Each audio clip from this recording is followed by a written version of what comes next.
Welcome, everyone. Welcome to this the session tonight. And I thank you all for coming. I see a lot of people that I know from a lot of different periods in my life. So many of you have been on this journey. I see you there, Samson from Memphis, and so many people that I've known throughout my career.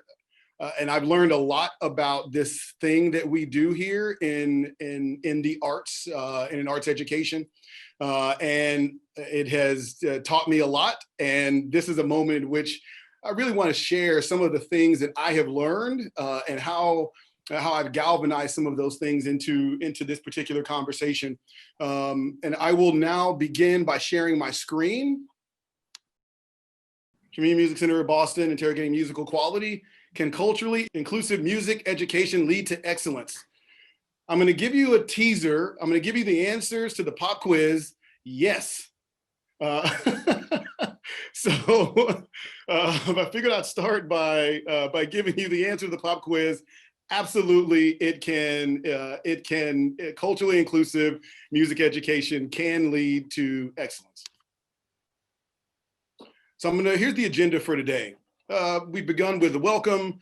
I want to tell you a little bit about the Community Music Center of Boston. It's important to understand what's happening here at this organization and how really I think what's happening here is, for me, a culmination of a lot of things that I have been thinking about. I'm here as the Executive Director of the Community Music Center of Boston. Most of you know that. Lacolian Washington is my name. Once I tell you a little bit about CMCB, we're going to go through a process of preparing ourselves to do some unlearning, because in order to be able to learn, one must oftentimes go through the process of unlearning. And then after that, we're going to interrogate quality and these things that we have created that we call quality and excellence. And what are the components of that? And really start to define what that means. So when we have questions about is something quality or not, that we have kind of a shared understanding of what those things mean. Once we have a shared understanding of what quality is, then we can start exploring culturally inclusive learning. And then once we can explore culturally inclusive learning, we can then start having conversations and thinking about how do we center the learner in that learning. So having this learner-centered approach to teaching music.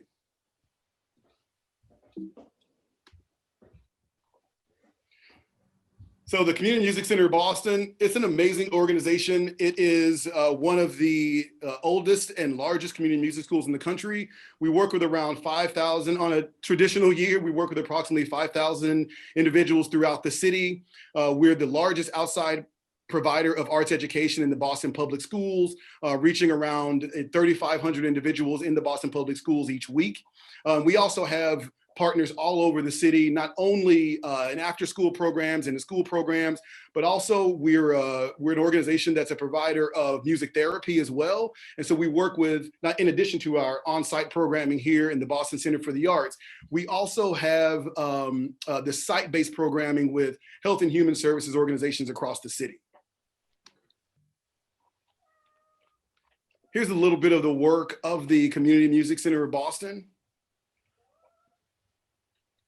And the reason I show this is because I had always been toying with the idea as an individual of how does one create music that is a music education, music teaching curriculum that is relevant to the young people that you're working with. But the places where I came from, I went to a conservatory, I taught at universities, on a college campus for 15 years. I was really around one type of person for a long time. And really when I came to CMCB and I saw just kind of the breadth and scope of what this organization does, it really changed me and really helped me to galvanize some thinking that I'd been kind of toying around with during my time as a performing bassoonist and during my time as a college professor. And this was really a place where it actually had all the pieces to be able to bring some of these things together. So before we begin, I got a nice cue from Eric Booth. We did a presentation about a month ago. I have a couple of polls here that I would like just to get a sense of who's in the room. One of the things that I'll be talking about today is being culturally inclusive, and that means you have to kind of know who's in the space. Like we know a little bit about the people that are there. And so you're going to have two polls. The first poll is, which perspective are you representing while you're here? Are you an arts educator? Are you in the performing arts arena? Are you in philanthropy, education, or are you in something else? What perspective are you coming from? And then inside that, what's your role as it relates to that perspective? So are you in senior management? Are you a program director, a program officer? Are you on the administrative staff? Faculty, performer, if you're a board member, a parent or a student, like what perspective do you have as it relates to the organization that you're in? That'll really help me to make sure that I'm making this conversation relevant to you. So I'm gonna stop my share and Kenneth is going to put up the poll for us.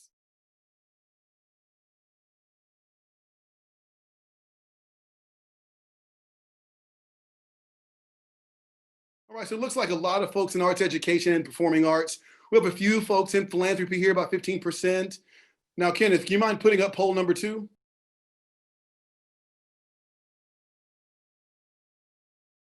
So it's a little bit of everybody here. I'll say, okay, so I will definitely try to be as broad as possible. So now we're going to talk a little bit about unlearning, because it does require us to, as Yoda said, you must unlearn what you have learned, or you must unlearn what you have learned, right? I've been watching a lot of The Mandalorian right now, so I'm big into Yoda, but you must unlearn what you have learned. And I really like this quote from Albert Einstein. I've heard that he was pretty smart, but what he said was, we cannot solve our problems with the same thinking we used when we created them. And some of the things that we're working on right now, they were kind of built into the sauce when it was created. And so again, we're probably going to have to go through, in order to understand some of the concepts, we have to go through a period of unlearning. Now, this is a couple of tools that I use here at the Community Music Center of Boston. The first one I'm going to show is one called the Johari window. And it seems like a really cool tool, but the one guy's name was Joe, the other guy's name was Harry, and they created the Johari window. But the Johari window is a tool to help people to frame their perspective. So across the top, you have things that are known to yourself and not known to yourself, things that are known to others, not known to others. So in the upper left corner, the things that I know about me and that you know about me are things that are in the arena. So for example, I shared with you that I'm a bassoonist. I shared with you, you now know that I went to the Manhattan School of Music.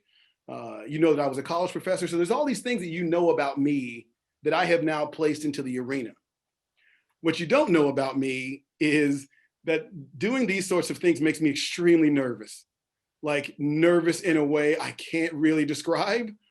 But my facade is I have learned to mimic the behaviors of someone who isn't bothered by this.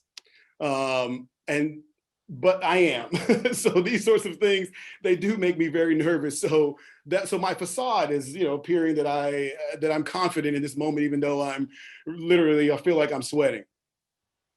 The things that are known to others and not known to ourselves, those are our blind spots. Other people know these things, just kind of we don't. And then there are these things that are in the unknown, the things you don't know, things I don't know. Most of the answers that we're searching for, they look like something that's in the unknown, like they don't exist.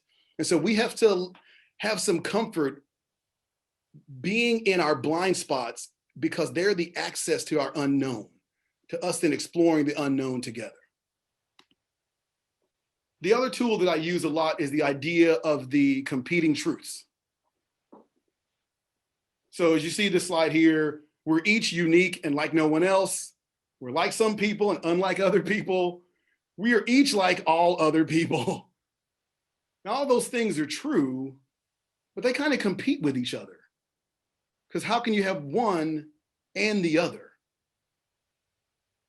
So in my relationship with classical music, I had a wonderful career as a classical musician. I was really proud of it. I played in concert halls all over the world. I played with the best musicians that the world had to offer. Some of them are here now. And I also realized that the halls that I played in, my parents wouldn't have been able to see me play in those halls because those halls were segregated. So that's the competing truth with that for me, is that this thing that I devoted my life to was also housed in places that oppressed my parents. So there's these competing truths with that. And so I think that as we're moving forward, these are some of the things that also it's really important for us to acknowledge that there can be these competing truths. It can be that beautiful thing, that beautiful music, and it can also be a symbol of these things that might be negative. So now we've gone that far. Now let's get into interrogating quality. Quality is a thing that we've kind of created to describe kind of the value of something. So before we begin, I would like for Kenneth to put up let me stop sharing first. There's another poll, and this is for all of you, since many of you have an education or philanthropy background. What's the primary goal of music education?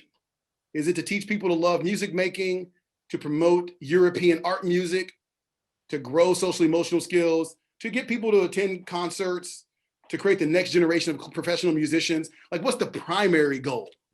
It kind of does all of these things, but what's the primary goal in your opinion?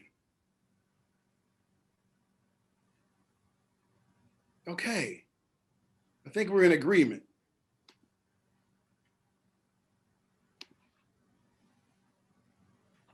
To teach people to love music making, to grow social emotional skills.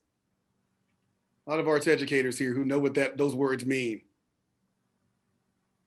But yeah, so that's interesting.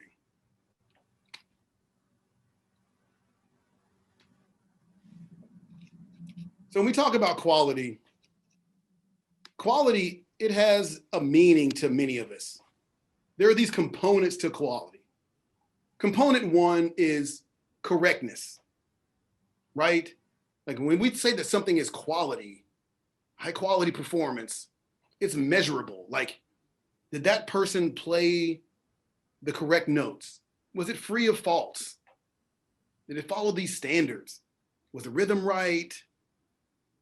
Did they use the commonly accepted skills, that are associated with the craft? Did they have the right hand position, right embouchure? Like, those are things that are kind of measurable. Did they adhere to the traditions of the craft? Were you playing a Baroque bassoon rather than, this modern bassoon? Did you accompany on harpsichord or piano? The correct part. Then the other component is sublime beauty. Was it beautiful? Right? Like, we have this ability to be able to recognize the sublime, recognize beauty. So we ask ourselves, when we think of something as quality, was it correct? Was it beautiful? Did they adhere to my definition of beauty? Did I have a good time? Did I feel my feelings when I was there? Was it actually similar to some other pieces of art that I thought were beautiful? Is this connected to something that I have viewed as beautiful before? Inside the classical music realm in particular, those are the two components. It's got two. If it was correct and if it was sublimely beautiful, that equals quality. That's excellence.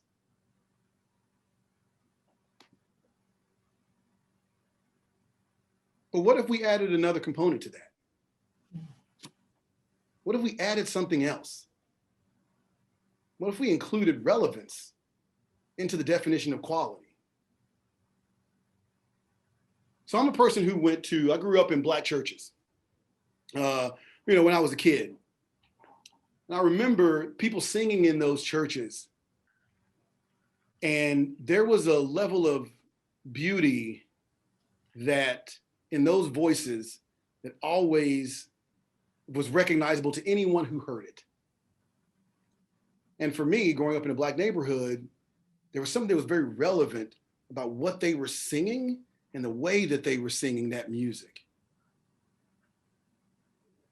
And I think if you asked anyone in that church, they would have said it was quality. that it was a quality performance? Did it match the traditional Maria Callas style of singing? Right? Would Jesse Norman say, maybe do it the same? No. But there's not a person in that space who would have said that it lacked quality, that it wasn't quality. So right now we have these frames around the idea of quality that exclude the value of relevance.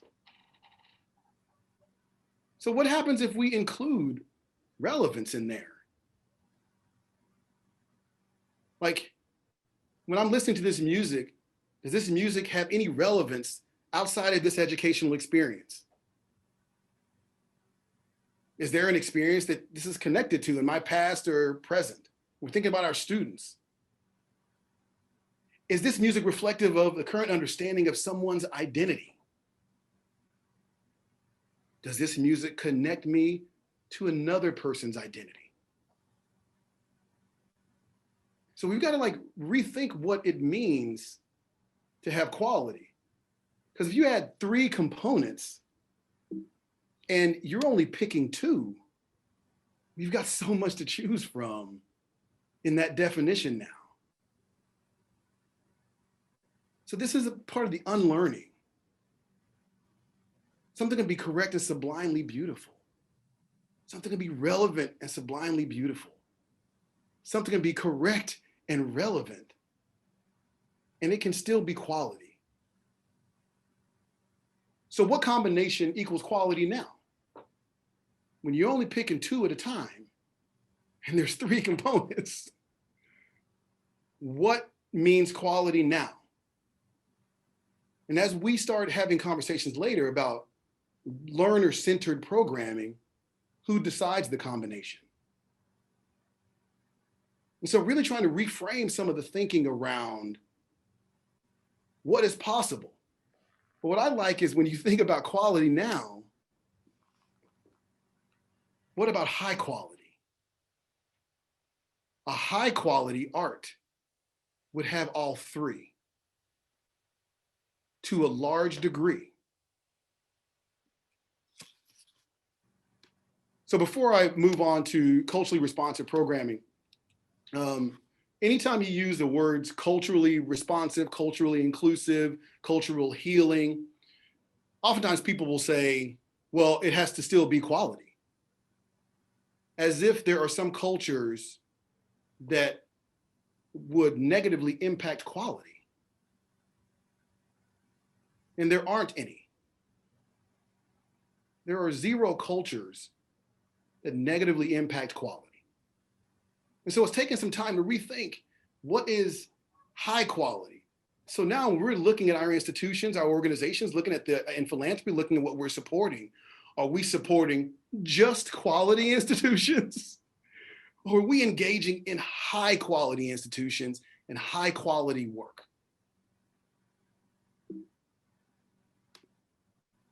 Now I'm going to pause here for just a second to give us a moment to just talk about this. The concept of quality. There's a couple of things I would like for us to remember. As you unmute yourselves, I will let this be an open conversation, raising your hands and being called on, but accept each speaker's viewpoint as true for them. Please, no assumptions except good intentions. Don't blame or assume blame. No one is wrong or bad here. You all came here and we're all together because we're trying to figure these things out. Again, we're unlearning and we're trying to think about some solutions to the future. Focus on your own learning. None of us is here to teach anyone else, even me. Embrace the likelihood of a lack of closure. We're not going to solve systemic problems in an hour-and-a-half session. That takes a 2-hour session and we don't have enough time. So we're not gonna solve. So embrace the likelihood of a lack of closure, understanding that this is maybe a journey that you're gonna be going on and that we're all gonna be going on. One microphone, one voice, and then don't yuck someone's yum. So that means if someone says they like something, don't then say, ooh, but that's yucky. Okay, so if someone says, yummy, I like this, then we don't say yuck, it's gross. Okay, so I'm going to stop my share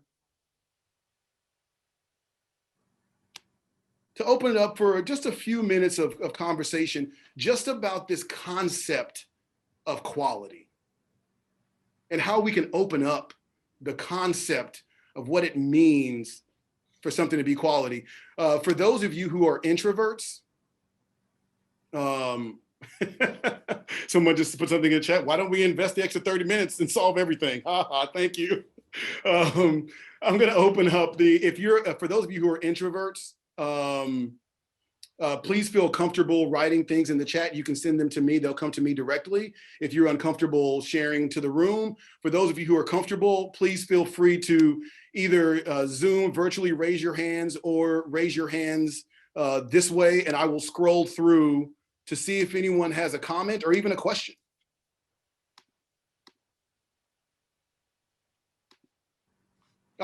Jim Pyatt. Yeah, I think, first of all, there's a really interesting way to think about this thing and to expand our notion. Can you hear me okay? Yeah. The notion of correctness sort of started off with an idea that when you were describing it, I was imagining classical, concert music, chamber music, piano music, whatever, Beethoven, Bach, Mozart, whatever. But when you got to the relevance part and the notion of quality, I was thinking of the Gypsy Kings, Indian sitar music, a Nigerian band, and I play just enough music to know when all of those people are doing something at a level so far above me that it represents quality, no matter which culture it's coming from. So now, I don't know what the correct notes are to Indian sitar music, but I have the emotional reaction that you were talking about. So that's sort of the end of my point, is that how we define the notion of correctness maybe just needs to get a little more precise when we don't know the correct notes, but we hear it in the gospel choir. They're obviously hitting the correct notes. Anyway, that was my comment. No, that's right. Yeah, I agree. The definition of correct, and I'm glad thank you for sharing that, Jim. Jim is actually one of CMCB's board members, so thank you. Thanks for sharing that. But thanks for, the idea of something being correct. It depends. There are cultural differences that relates to that. But even inside that, there are still some ways in which it's defined. Our knowledge of it is one thing, but even inside those, most cultures as it relates to musical arts, there is something that people in that culture recognize as the correct way to do that, whatever that thing is. And so that is something that does, regardless of our knowledge of the different cultural nuances within the culture, there is some understanding of the way that is done. I recently, I used to sing in a funk band back in the day, and I studied, voice a little bit, sing like musical theater because I always loved doing it. And I was singing a Stevie Wonder song at my son's in theater here. I was singing a Stevie Wonder song on stage at my son's production, and I thought I was using some version of proper vocal technique. And the people came to me after, they were like, bro, it was a little pitchy, because it's like I probably wasn't singing it in a soulful way that would have been viewed as correct, right? So I wasn't singing it in the correct way. It might have been pretty, maybe it wasn't, but it was relevant for sure to the group I was singing it. But then they were like, oh, it was relevant, it was pretty, but there was some correctness, so it wasn't high quality, right? Again, it's understanding and creating space for this third component. It's recognizing the other two exist, but that they're not the end all be all. I'm gonna go, two people in philanthropy. I'm gonna go with Shonda and then Samson. Good morning, good evening, everyone. Woo, it's been a long day. My name is Shonda Lewis. I'm a program officer at the Klarman Family Foundation, new to the role, newer to this side of philanthropy. Lacolian and team, thank you for holding this space. The first thing that comes to mind when I hear that term quality is that it's relative. We talk about relevance, but the fact that it's relative, like it's it's based on, the perspective of the individual, the space, the culture, the society, right, in which you're operating. And, you know, this idea of correctness, you know, I think I probably, I think this will come off as charged in any professional space that I navigate, right? But we talk about this idea of like, you know, what is right? And, you know, is it that, you know, anything that's of, that has been, you know, relevant to like what is right in the world for the, I think about like the past 500 years or so, right? Of who has had this like this hold over what is right in the world. I think about a Western European perspective. Um, you can even think about that, you know, break that down into music. Um, you know, is it like what's closer to that, right? And so then what's closer to that quality? Um, you know, and how do we kind of break from those mental molds and models and really start to think about, you know, that being right is relative and quality is relative, and how do we allow it to be more relevant so that we're providing, you know, a space for all to be their true selves, step into their true selves, be authentic, you know, and have a different, you know, have versions of success that will be beneficial to those people. Talking about true inclusion. But I'll stop there. I think Mhm. Samson was the one that was Yeah, next. Samson and then Paul. Okay, so I actually, Napoleon, I just crossed the line out of philanthropy and into the performing arts again. So I'm very, within the last few months, I'm a chief of staff over at Ballet Memphis with Gretchen now. Oh, So- nice. Yeah, that's great. I'm coming to you from with so many different lenses. I think what I'm hearing all of you say on this topic is surfacing. Chandra, the idea of cultural relativism is something we talk a lot about in anthropology, right? That as, for example, the researcher, the participant observer, you arrive at a group and you try to make sense of their world in terms of their standards. And I guess what I'm hearing and what I've sort of experienced even is this tension probably between the correctness and the relevance pieces. And Jim, this goes back to what you were saying as well, right? Like we can, if we are culturally relative, we can say this is correct based on the standards of X, Y, and Z, the Indian sitar music, right? This may not be the classically, you know, the Western European classical tradition, but it's correct in their standards.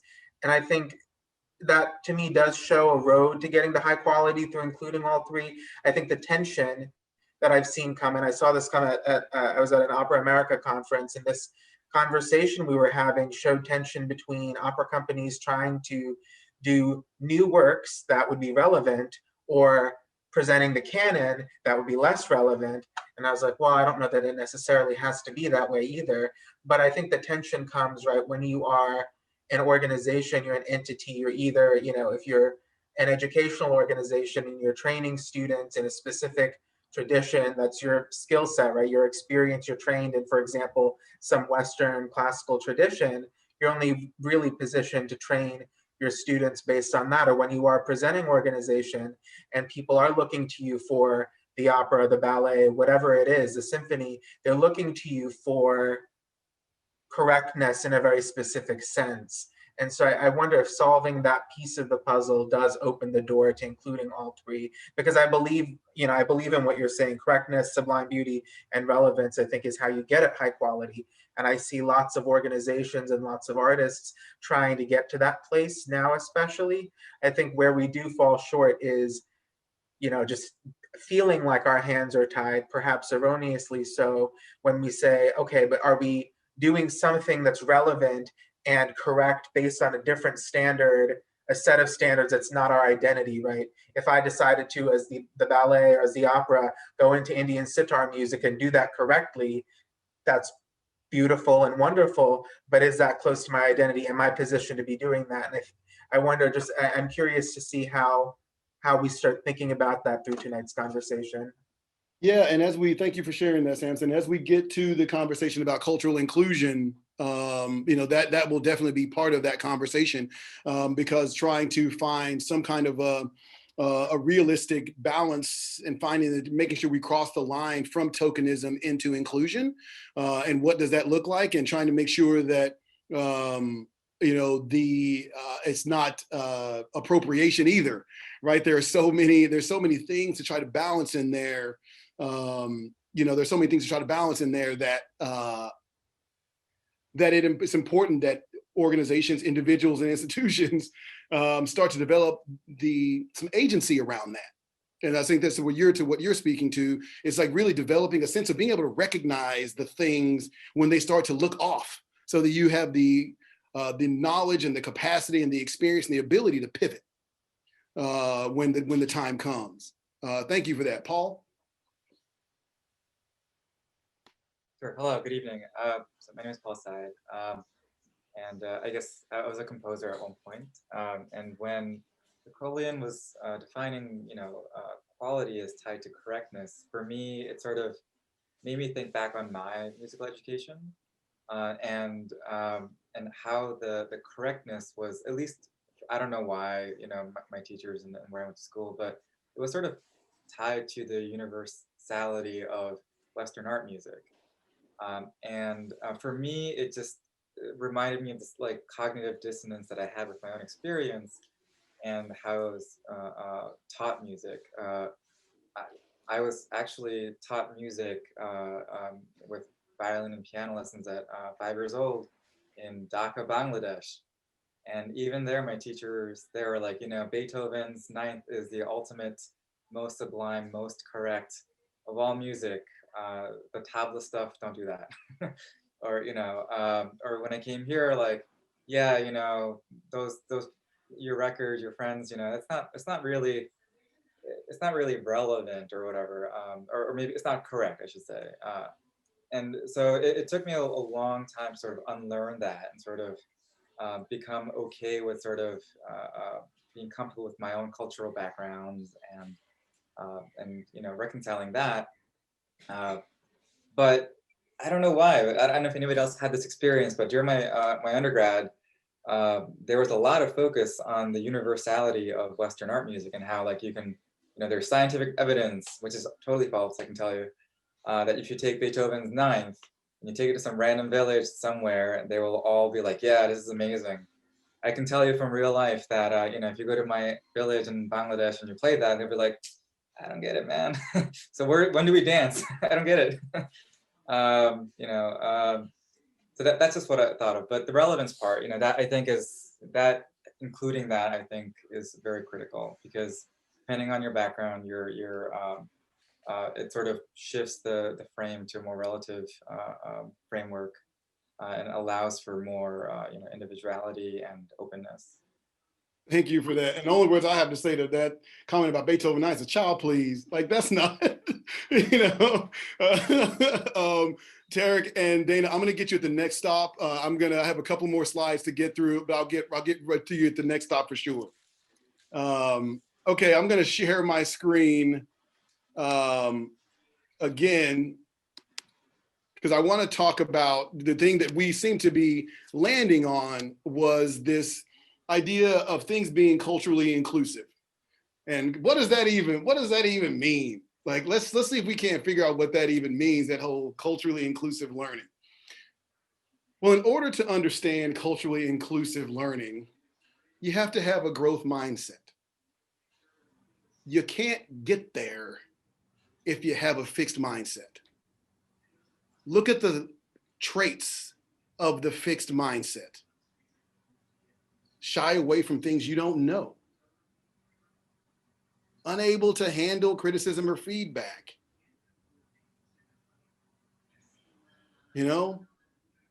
Gives up easily. Intelligence and talent is static and doesn't develop after you're born. You are what you are, and it is what it is, and it will not change, which is very different than having a growth mindset. Everyone knows this language. View challenges as opportunities. Acknowledge and embrace your weaknesses. Intelligence is dynamic. Like, look at all these traits. You can't be culturally inclusive from a fixed mindset space. It's not possible. Oftentimes, the greatest barrier to cultural inclusivity is the fixed mindset. So if you go from fixed mindset, sliding yourself over to having a growth mindset, then you can start to engage in this conversation of being culturally inclusive. And once you're there, then you can understand what culture is. So what's culture? The customs, arts, social institutions, and achievements of a particular nation, people, or other group. Culture does not mean race. It's a type, but it doesn't just mean that. Religions have culture. Nationalities have culture. If I go to Europe, people know I'm an American, right? Because I will be bringing American customs there. I'm going to walk in those spaces like an American. And even if I'm brown, they'll be like, that's a brown American, right? You know, my wife is from Stockholm, Sweden. And when we go to visit her family, that is what happens. People don't say, there's the black guy. People like, look at the American, right? Which is fascinating to me because I was like, I got to go to Europe to just become an American, and that's it. But I digress on that one. Regions have, I'm from Dallas. I just spent the last 13 years in the Deep South in Memphis. And now I'm up here in New England. And child, it could not be more different. The culture here is very different than it was in Memphis. It has different customs, different social institutions. Like there's so many things that's what culture is. Being culturally inclusive recognizes that.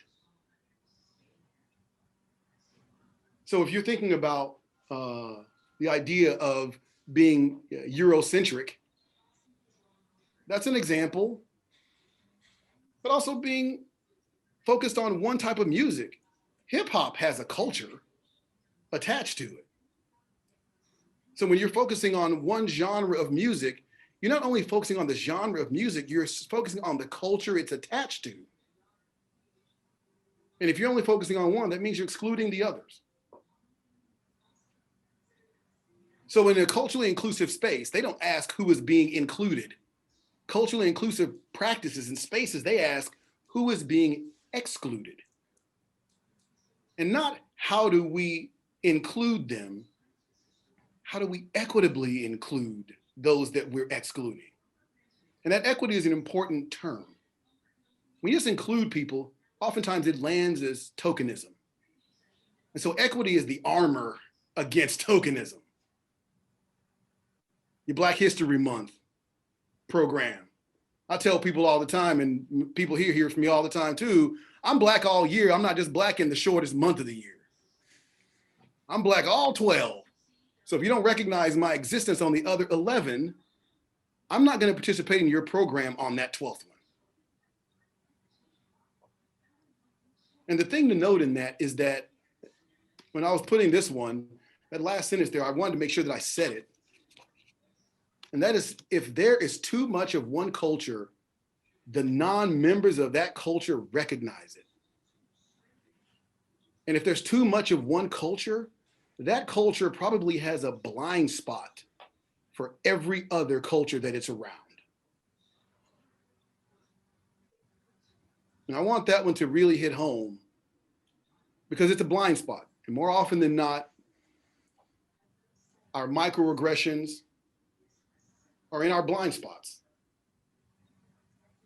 So you might have institutions that have them.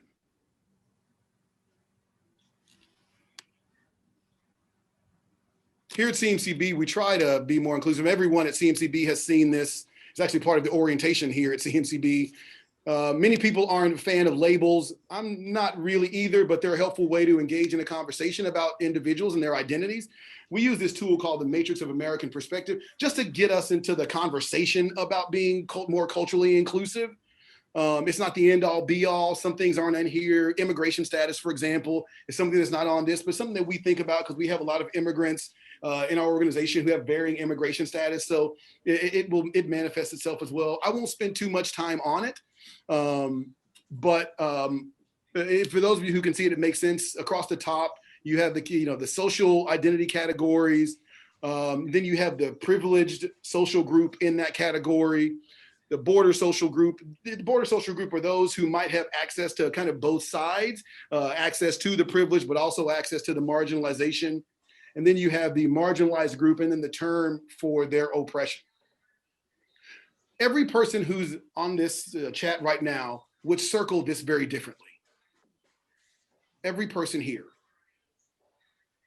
And a culturally inclusive space would have space for you.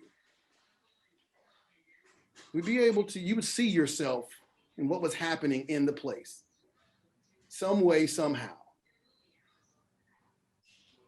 In our educational practice, artistic practices, our students are coming to us from very different places, and they want to see themselves equitably represented in the work that they're being presented with. And if not, then we are probably not a culturally inclusive space. We don't have a culturally inclusive artistic practice. We don't have a culturally inclusive educational practice. The opposite of inclusive is exclusive. So without these recognitions, we probably have that. Especially if we only give them thought once a year. Women's History Month is March. That's when we can do all the women's stuff.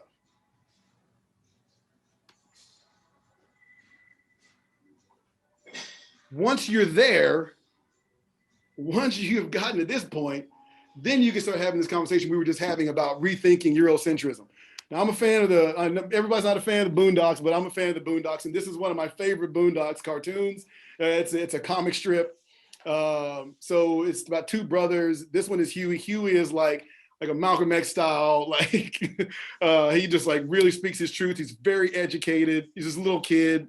He's got this girl who has a crush on him. This is a cartoon about him, and he's always, sharing things with her, and she's trying to understand, but she doesn't always understand. So in this one, she says, Huey, what does whatever you said mean? And he says, Eurocentrism?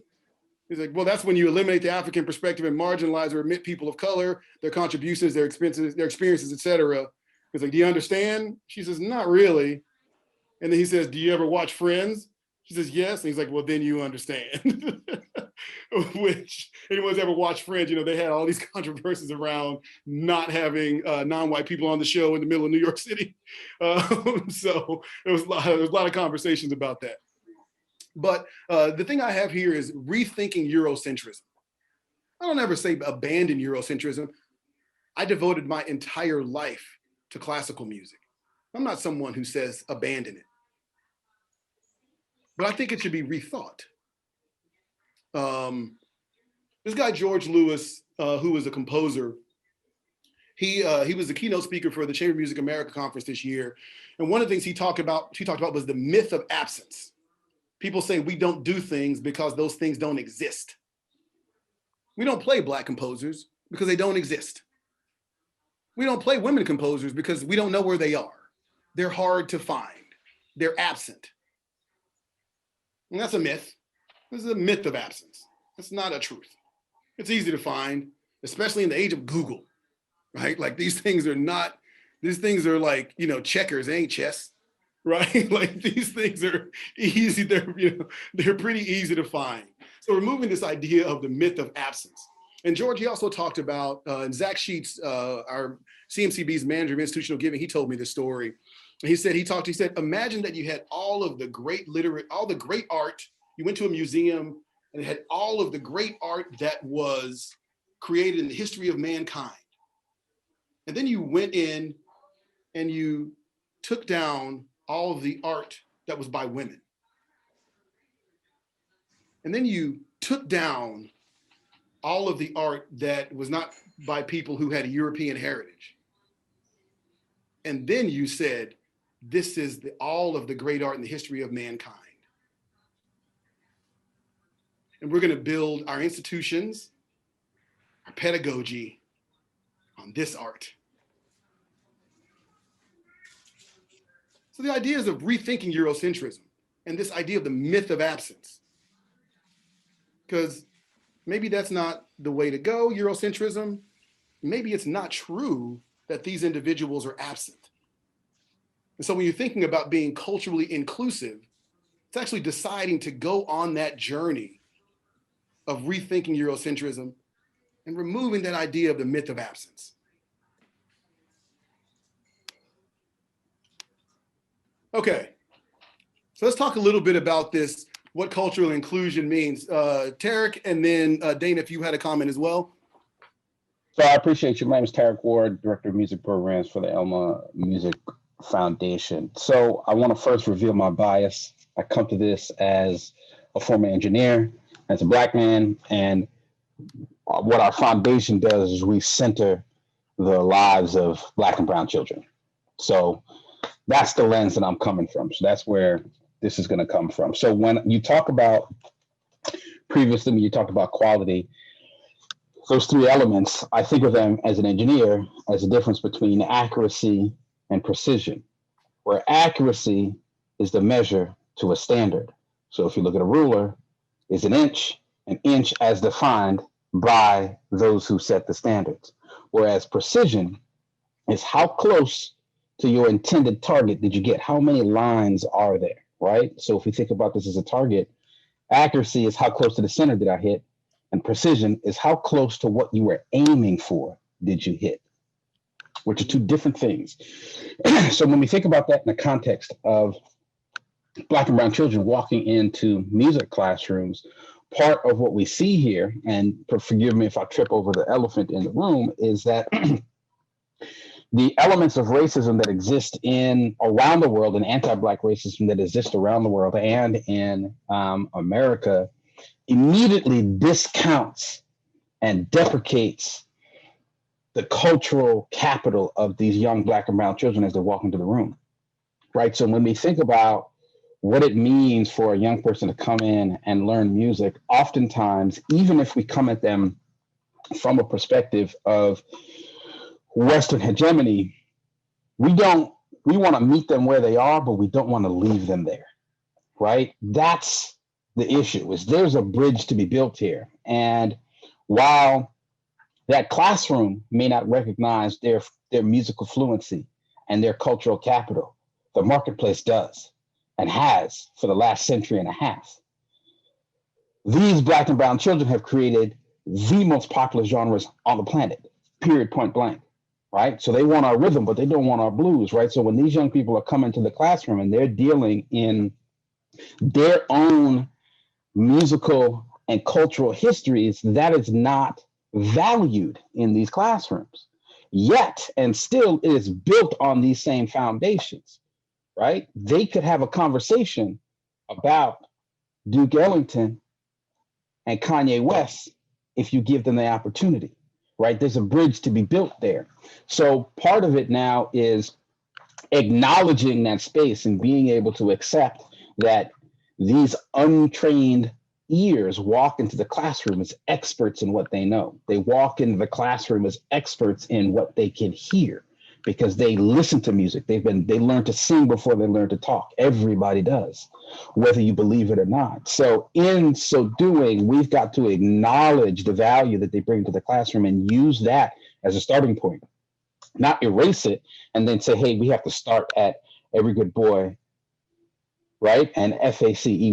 That's not fair. We can build to that, but we've got to give them the opportunity to use the knowledge and use the expertise that they bring to the classroom as the starting point, not what we would define as a starting point.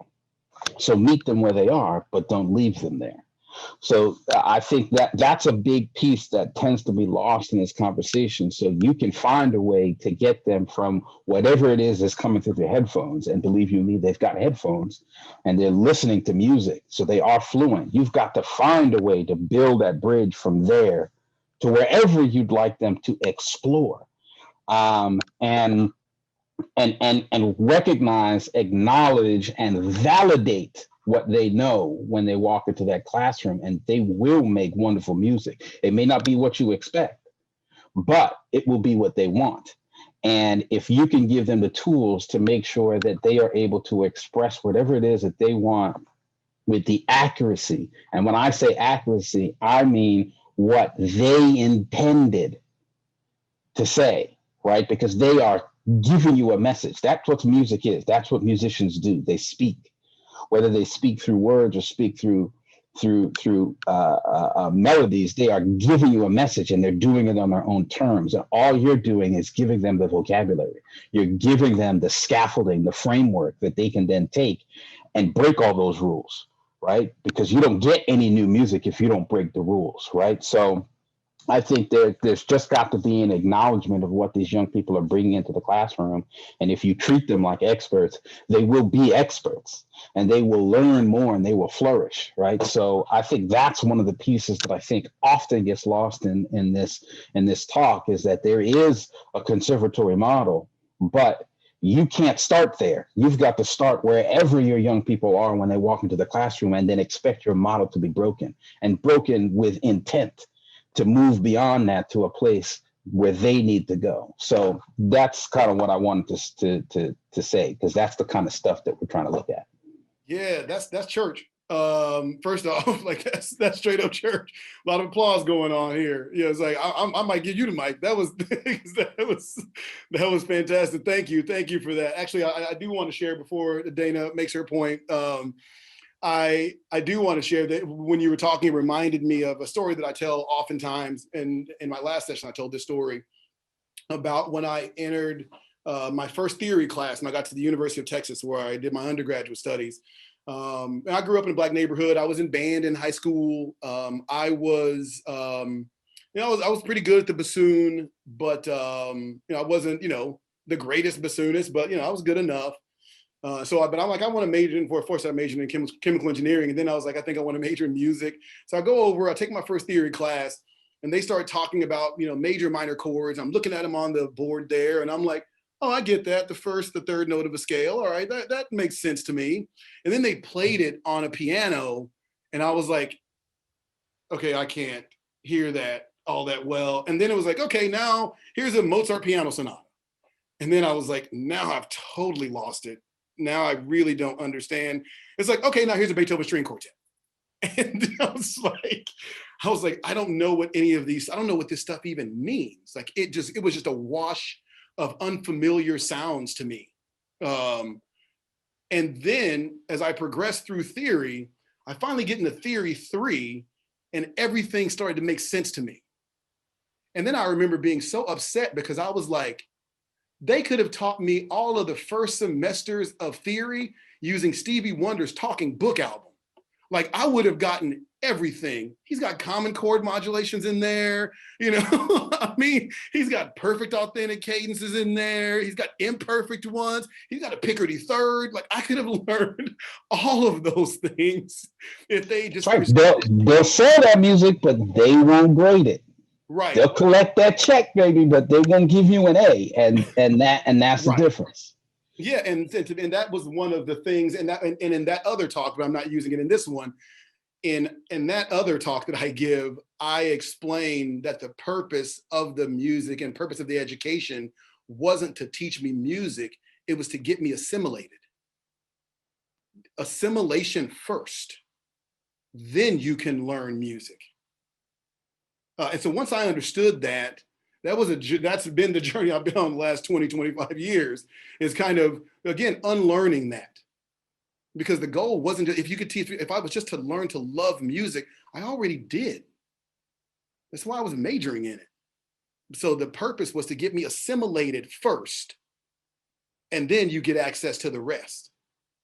So I want to go to Dana and then to Zach. Dana, did you have a point?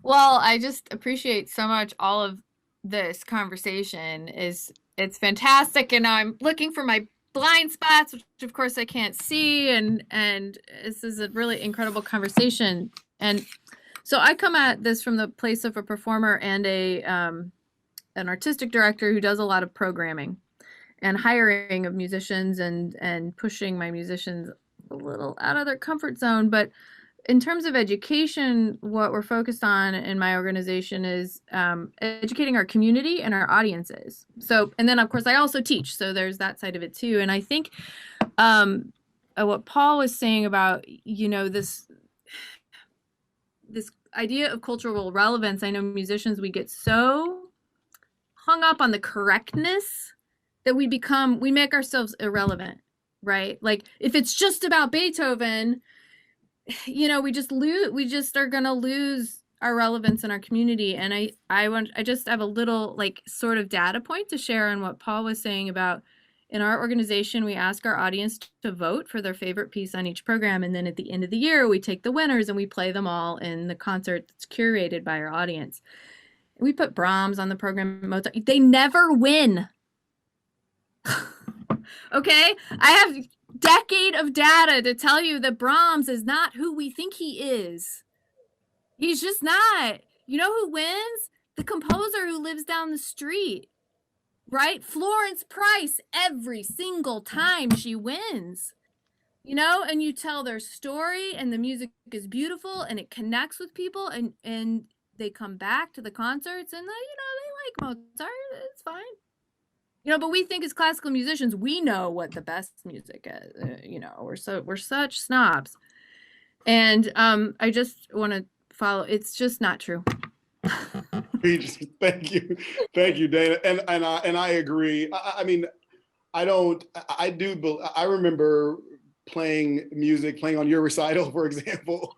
That stuff was great. It was beautiful. It's not to, again, there are those who think we should just abandon all of that, and I get where they're coming from, and in many spaces I agree with them. I don't necessarily believe that in every space though. But alongside that, though, I do agree that there just has to be some rethinking. And that, I mean, to me, if you can begin with that one, that's the first step. Yep. Zach?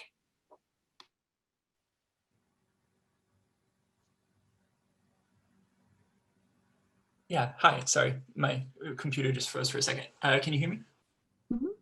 Yeah, so I'm curious to ask a little bit about something we've talked about, Lacolian, which is around the idea of polystylism, and what would it look like, for example, if ensembles had, representatives from a variety of different musical cultures working together. And I think this is interesting to watch play out in practice, because in principle, I really like the idea of specialization, that certain ensembles can get really good at certain kinds of music. The problem is, if we have a kind of colorblind approach to the way that works in practice, we ignore the fact, all these reams of data we have about like how white and Eurocentric foundations are, how white and Eurocentric donors are, is like vast data about the ways that resources actually flow when we start looking at, certain organizations playing certain kind of music, other organizations playing other kinds of music that then just get disinvested on usually lines of like race and ethnicity and class and culture. But the kind of resources and framework and infrastructure you need to do hip hop really well is very different than what you need to do a string quartet really well. It's very different than what you need to do tabla music very well.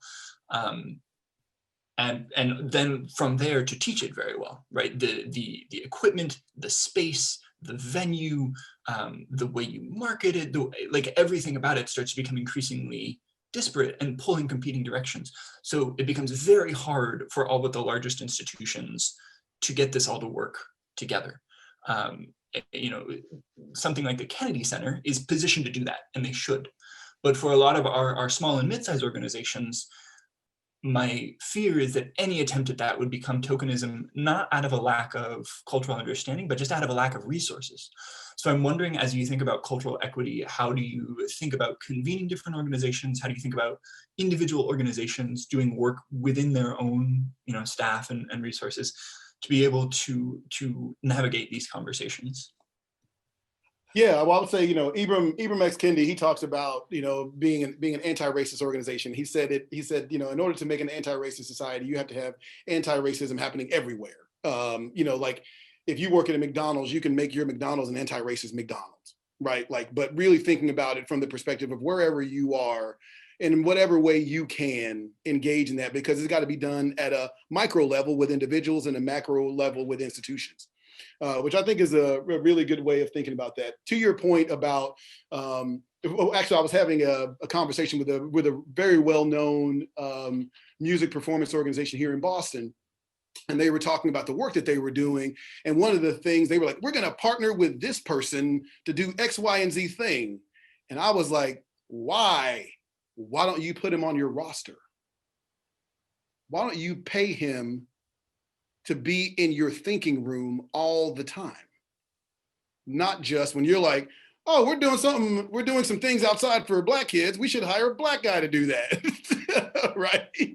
You know, that's what we should do. We should go into the community. I say this all the time. We go into the community, and community is the word we use to describe places we never visit, right? So we go into the community. We should get someone from the community to do X, Y, and Z things with our organization, right? And so like, what does it look like if we're like, I don't want to go get someone from the community, I'm gonna hire someone from the community to do that with us all the time, so that we are a culturally inclusive organization, not an organization that tokenizes individuals when we need.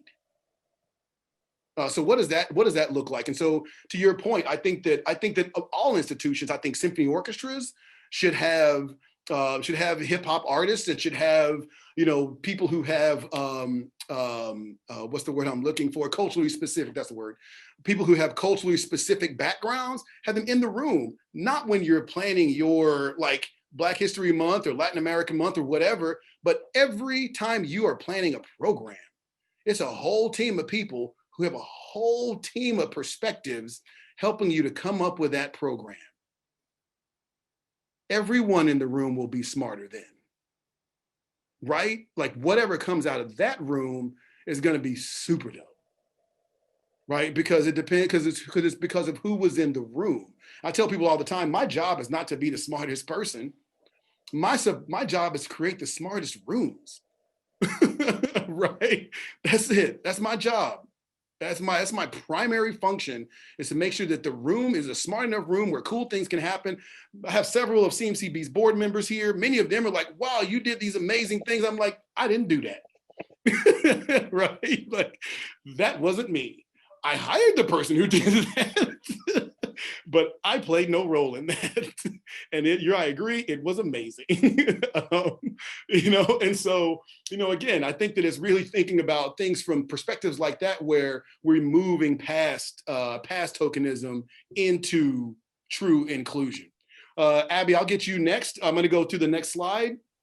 And thank you all for such a robust discussion. It is everything that I hoped it would be. So thank you all for being authentically who you are.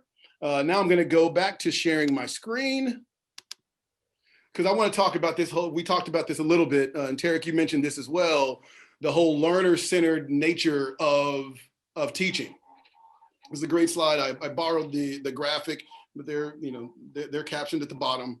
But I really like this, you know, the way that we in the conservatory model are trained. We're trained with this kind of master teacher.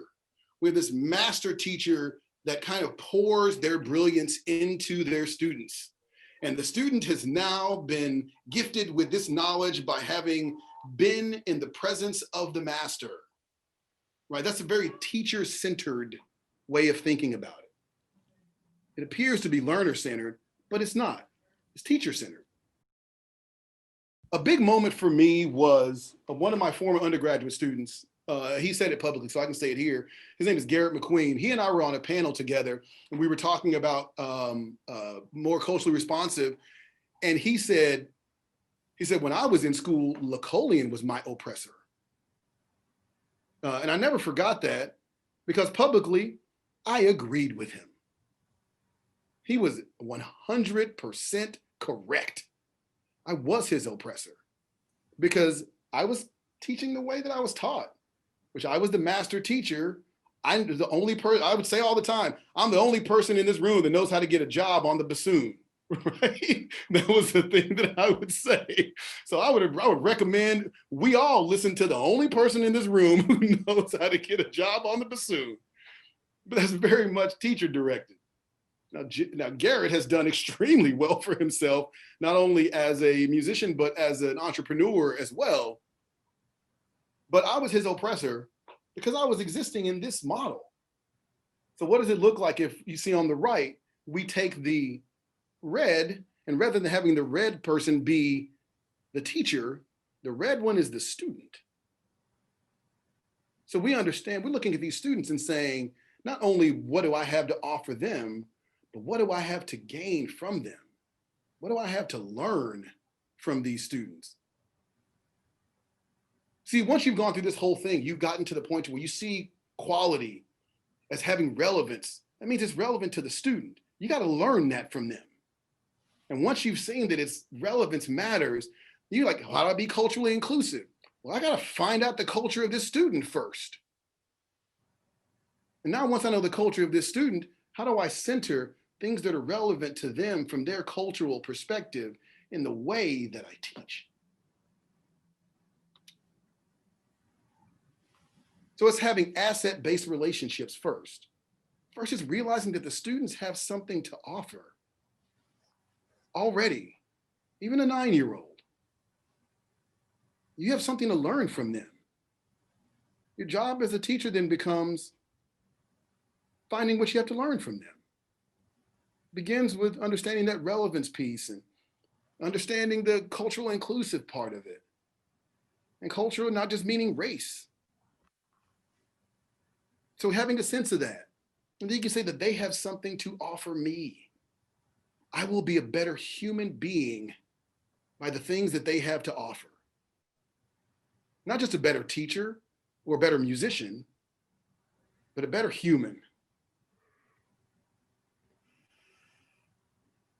And then having these bi-directional relationships with them. Hey, what are you listening to? You know what I'm listening to? So the relationship goes both ways. That was what the graphic looked like. I'll go back to the original graphic. Look at this. One, the arrow's going one way. And the other one's going both ways. The student is getting so much, but you're getting a lot too. From yourself, from all the people who are interacting with that student. You're getting things from them too via that student. But again, you have to believe that they have something to give you. And having this bi-directional relationship with them.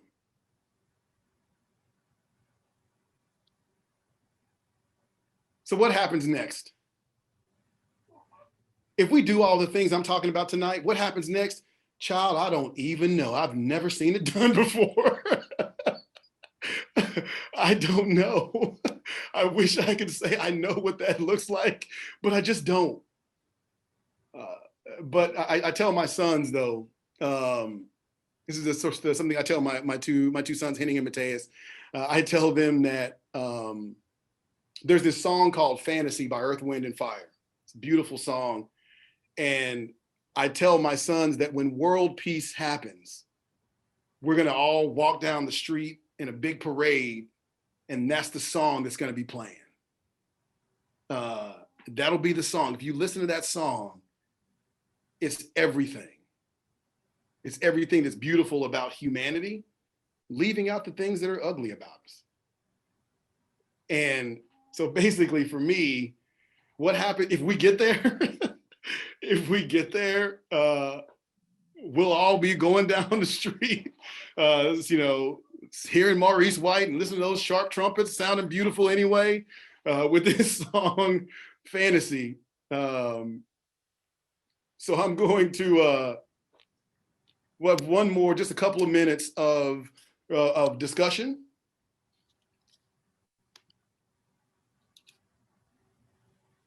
Abby, you had a comment. I'd love to have your comment. Thanks, Lacolian. My name is Abby and I work with Lacolian at CMCB.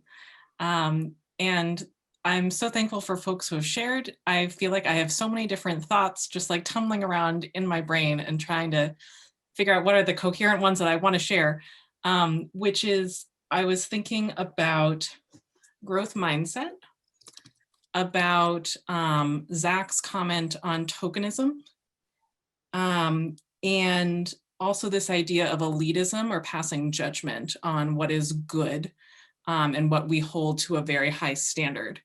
And what I'm thinking about as a goal, like in myself and then within our musical communities, is tearing down the idea of what is elite or inherently good that is prescribed in the spaces that I'm in, is prescribed to white classical music.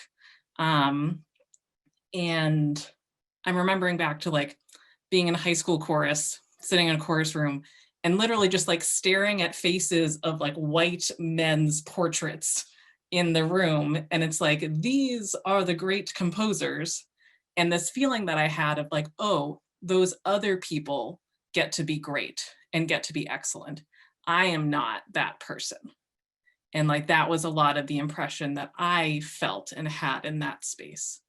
And so, where am I going? Thinking about how we, in our interactions with each other, in the spaces that we physically create, like how is it that we are tearing down what is better? Because I'm thinking, Zach, when you were speaking, an example that came to my mind was a small, predominantly white music organization saying, hey, let's have a small hip hop program, and that will be different from everything else, and we'll meet like this cultural need. The way that that's perceived as to whether or not that's tokenism is very much inside the people who are doing that. If that's perceived as like, oh, well, this is like the thing on the side that isn't the real music, then yeah, that's tokenism. If that's like the standard bearer, that's what's lifted up above all else, is like, this is the greatest thing that we are doing, then that seems less like tokenism to me, and more like embracing that art form. Because I'm thinking of, honestly, like different word, but like the tokenizing of like a musical prodigy.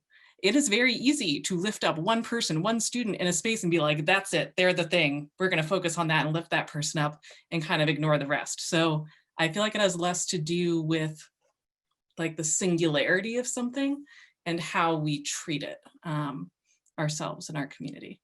Also, last thing on Eurocentric, if we were really like European centric, we'd be talking about Eurovision. Like, what? Like, Europe has its own stuff too. Nice. Thank you, Abby. Billy? Hi, everyone. Thank you so much, Lacolian. My name is Billy Short. I'm a fellow bassoonist. And Lacolian, I had a question for you to rewind to your story about your experience of music theory. I just, in listening to that, I wondered sort of how you resolve, the importance of meeting each individual student where they are, the fact that each student has a unique perspective and set of experiences, and the sort of logistical necessity of group classes. Most of my teaching takes place with either individual students or very, very small groups, where I feel like I can sort of meet each individual student where they are. But at the same time, you get 8, 10, 12 more students in a room. I'm just wondering, is there a way around an inevitable assumption of some common experiences, or to put it differently, I'm curious how you wish that your curriculum had been structured or had been different in a way that sort of spoke to you without then excluding someone else. Yes, so that's a beautiful question. I'm so glad you asked it, especially asking it from Juilliard. So Juilliard in Manhattan School, because it's a perfect space to ask a question like that. People believe that equity and all these conversations are about equity of comfort. It's making everyone comfortable. That's not the goal. The goal is saying if we're all equitably uncomfortable, so that my discomfort is not more than yours, right? So you're looking around the room and saying, well, who all is here? How do we create a space in which everyone is equitably uncomfortable in this learning environment? That is how we will create an inclusive environment, inclusive learning environment, because that means we're all learning something. We're all learning about the same amount. If only some people are uncomfortable the majority of the time, that's an exclusive process. And so to me, I think that it's really thinking, it's like pivoting that thinking and saying, okay, well, this really speaks to folks who went to community music schools and took theory there, played in youth orchestra, right? But I have people in here who kind of didn't do that. And so how do I create some space for these other students to feel that they're equitably represented here? I mean, Billy, you give your shout out to Billy Short. Billy, he changed the repertoire requirements at the Juilliard School and the Manhattan School of Music. They're much more culturally responsive. Billy and I talked about that several months ago. I talked to a lot of people, man. No one does that. Nobody does it. You were the first one to do it, man. And so a shout out to Billy Short. I'm glad you're here so I can give you a public shout out because that changes the system. And I told you this when we talked about it, every university in the country is going to look at Juilliard and say, well, what are they requiring for their bassoon students?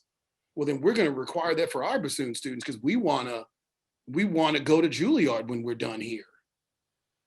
So, shout out to you. But then I would say, but again, that is also creating some equity of discomfort because bunch of schools have been like, well, I've been teaching my kids all these years to play the Mozart concerto, and now you're putting up the William Grant Still songs. What are we supposed to do?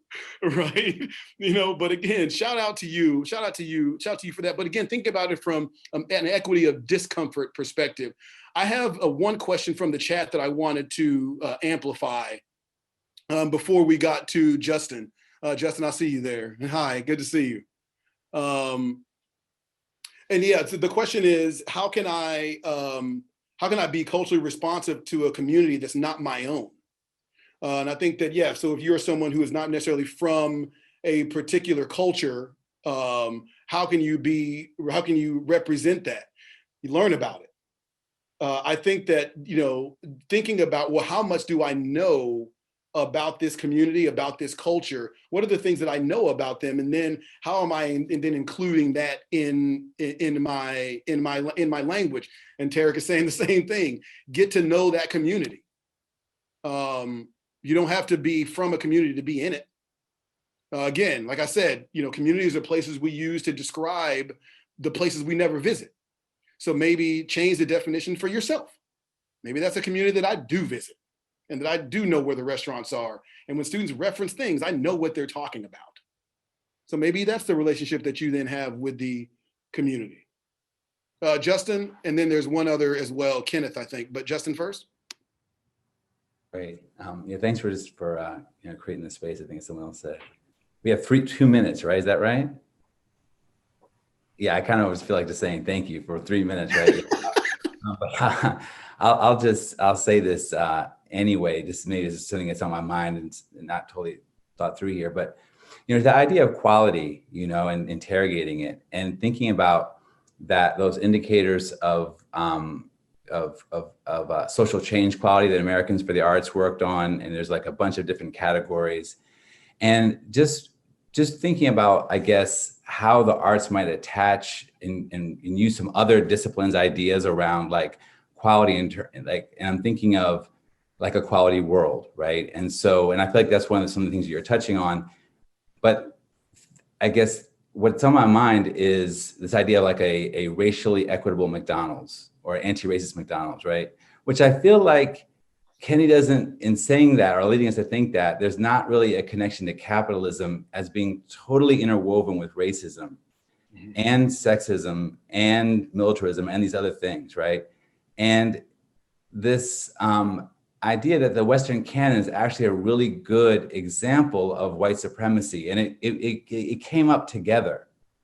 And so how can we, also talk about this idea of trying to get to this next world, that Eurocentrism is a violent idea, and this idea that it's not it's not the same as Afrocentrism or Native Americans. It's a specific kind of thing, and the Western canon is a specific kind of thing, and just wondering about how when we're talking about environmental transitions, other transitions, we can talk about like the Western canon, this whole concept and what it's linked to is a deep problem. And not like a small, slight thing we tweak. And I guess that's just what's on my mind, and I thought it'd be good to add that with a minute to go. Well, you had a doozy with a minute to go, but okay. I do want to give 30 seconds to Kenneth and 30 seconds to Ruth before I close this out. So Kenneth, I don't see you here, but I'm hoping that you will speak and unmute yourself. Hi, LaCollian. Thanks for Oh, there putting you this are. Hey, together. okay. Hey. Thanks for putting this together. I've really enjoyed everyone's questions. And sorry if I'm speeding over and talking too fast. I'm a hobby musician, and so I just have a quick practical question. I volunteer for an organization that provides mentors for kids in foster care. And I really like the idea we came across of the relevance model, the learning-centric model. And for me, he's expressed, for example, an interest in learning an instrument. And he's a young boy. He's a young boy of 7. There's the question of how do we know what types of instruments? First instruments are very important, right? It's almost like sending your kid to a school in a particular district, knowing that him deciding to choose a violin versus the bassoon versus the guitar is gonna produce wildly different outcomes. And I wonder how CMCB actually gives kids a broader view of what type of music will be out there. Well, fortunately, we have a violin teacher and a bassoon teacher and a flute teacher on the call right now. So I would imagine all of them would say, send them to me. Right. I think that they would all say that because the ones that are on the call that I know, I don't know all the faculty that are on the call, but the ones that I can see here, they are the types of faculty. I just see Carl and Fernando and I saw Janet here earlier. They would say there are some teachers that we have that are trained in the conservatory model. That's a primary way in which they engage in their kind of pedagogy. But then we also have ones who really have a much more open perspective as it relates. So in that case, it really depends on the teacher. But if that's the thing you're looking for, come to CMCB and say that explicitly, and then you'd end up with one of these folks for sure. Thank you for that. Ruth, and then I'm going to close this out with a story if you'll give me another 2.5 minutes. Hi, everyone. My name is Ruth Aguirre. Just briefly, I'm a doc student at Teachers College, Columbia University, studying music education. I'm a clarinetist. I've spent 20 years as an educator in K-12 settings and in the college setting as well, and as a wind ensemble conductor. So I just wanted to briefly say that I appreciate all the comments that have been made, especially in regard to the asset-based perspective given to the kids, the students, the children. There is, a great community cultural wealth that we bring to the table. And certainly, I was, my mother is a mariachi musician. So, I felt like I came in with, this love and this passion. And then, and then I was like, so when are we gonna play and make music for real? And, it just seemed like it was, it kind of took a different turn.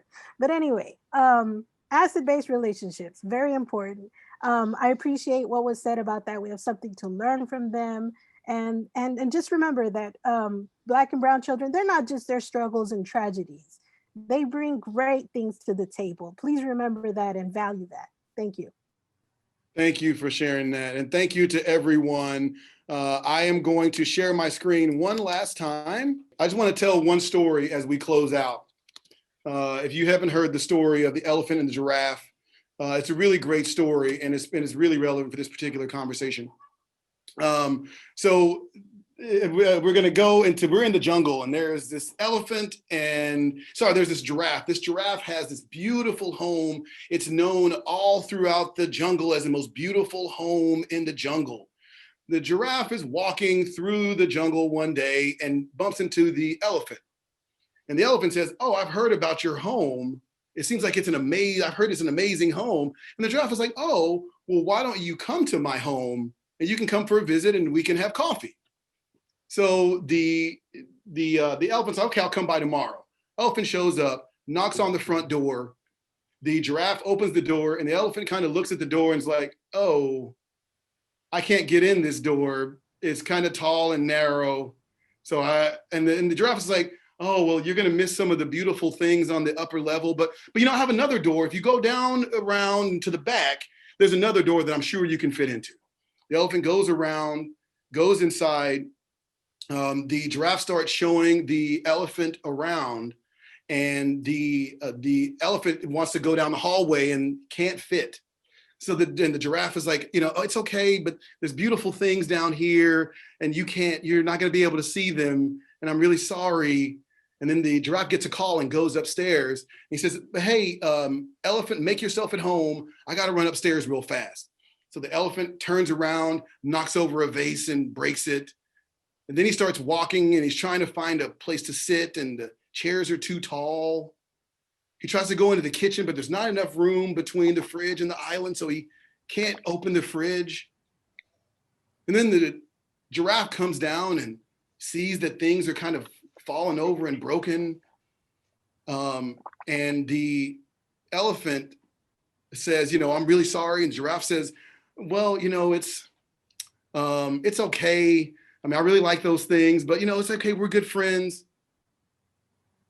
But you know, if you lost some weight and changed, you'd really be able to see everything in my home. You could go up the stairs, you could go down the hallway, you could get your own thing. If you changed and changed and changed and lost all this weight, then you'd be able to enjoy my home. And the elephant says, or we could also go outside and build a home that was made for both of us, so that we could both enjoy it. And so when we're thinking about the future and these things that we talked about today, we're not going to be able to do that in the home. It wasn't built for it. We're going to have to build a new home. And we're going to have places and spaces and organizations and individuals and institutions that are willing to build that home also. So I want to thank everybody for coming tonight. I really do genuinely appreciate you taking your time. I apologize for running over, but I hope that it was worth it. And I will leave us with a little bit of this is fantasy. Earth, Wind, and Fire. Thank you to my friend Nicole for recommending I play it for you. If you don't know this song, beautiful song.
fantasy has in store for you.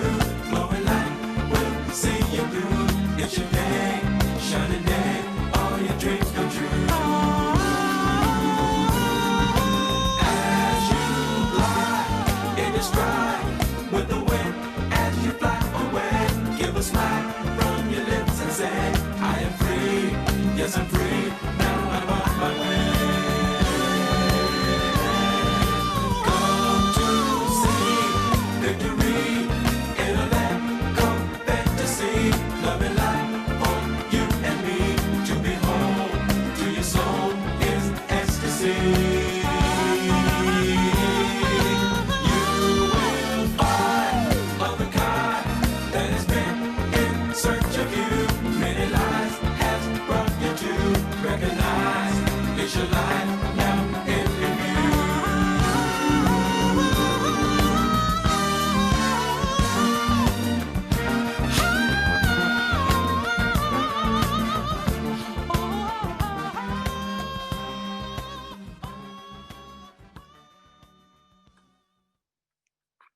Thanks, everyone. Everyone have a good night.